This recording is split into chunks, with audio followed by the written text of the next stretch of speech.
আজকে রাত 12টার পর থেকে ট্রেন বন্ধ। আজকে রাত 12টার পর থেকে যেহেতু আমাদের সারা বাংলাদেশে ট্রেন বন্ধ করছে, এগুলো পরিকল্পিতভাবে হয়েছে, বুঝলেন? আমরা কোনো প্রকার টিকিট ফেরত চাই না, আমরা শুধু ট্রেন ছাড়া আমরা আমাদের এখান থেকে হটবো না। আমরা এবার ধর্মঘট পালন করবো এই জায়গাতে।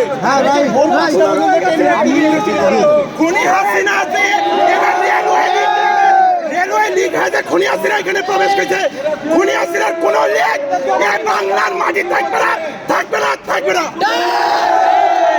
আমি রাত প্রায় 1:11 টিকিট কেটেছি, কিন্তু এক্সপ্রেস 6:20 ছাড়ার কথা।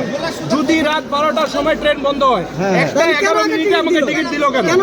এখন আর তাছাড়া এখনো আপনি অনলাইনে যান, এখনো কিন্তু টিকিট বুক করার সুযোগ আছে। আপনি দেখেন এখনো টিকিট বিক্রি হচ্ছে অনলাইনে।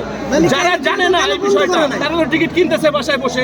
এটা বন্ধ করা হলো না কেন? আর কোনো সতর্ক বার্তা ছাড়া এভাবে ভোগান্তির মধ্যে